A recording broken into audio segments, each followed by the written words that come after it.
In the second birth consciousness, you must view states as pre-existing rooms in a vast, eternal mansion. You do not create a state of wealth, health, or success. You simply move into it. 1.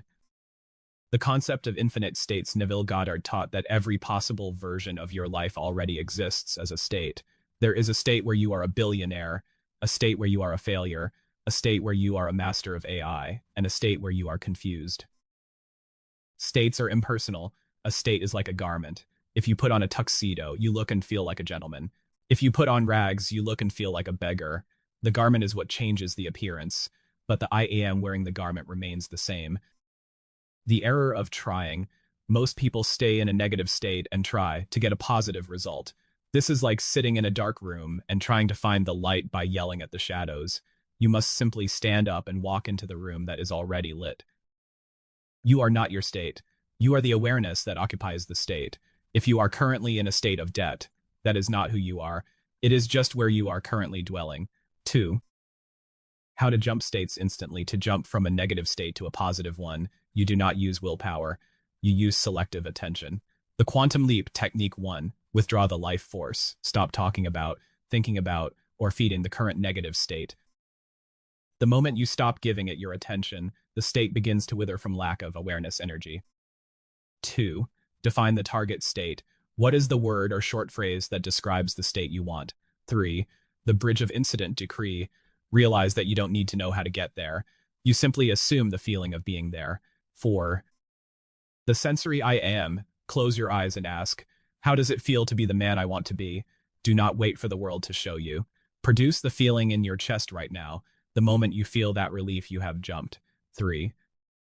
The comparison of states feature the negative state, the positive state view of problems, mountains to be climbed, shadows to be ignored, source of power external, internal, timing. One day I will be, I am currently, primary action struggling and fixing, resting in the finished work. 4.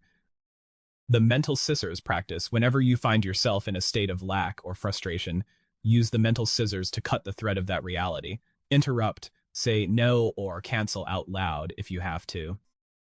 Pivot. Immediately ask, where do I want to dwell? Dwell. Imagine a friend congratulating you on your new success. Hear their voice. Feel the warmth of their hand. Stay in that scene until it feels heavy with reality. Crucial insight. You cannot be in two states at once. You are either in the state of I am struggling or I am successful. You move between them with your attention. Where your attention goes, your life force follows. To maintain the second birth consciousness when your bank account or environment contradicts your vision, you must master the art of dual track awareness. In the first birth, you are a slave to facts. In the second birth, you realize that facts are merely the dead husks of yesterday's thoughts. If you react to them, you reseed them for tomorrow. To change the harvest, you must ignore the current crop. 1. The ambassador strategy. Think of yourself as an ambassador from a wealthy, powerful kingdom living in a temporary, underdeveloped outpost. The mindset, an ambassador doesn't become poor just because the outpost he's visiting is poor. He knows his true resources, his true bank account, and his true power remain back in his home country. The action.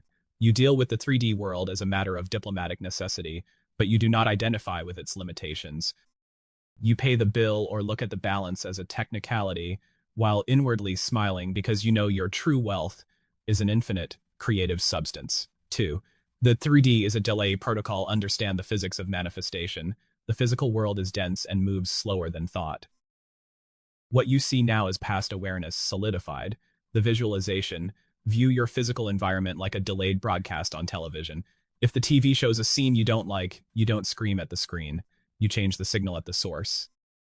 The mantras. When a bill arrives or a lack occurs, use these specific mental pivots. This is just the echo of who I used to be. This 3D report is already obsolete.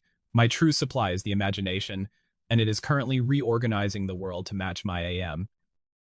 3.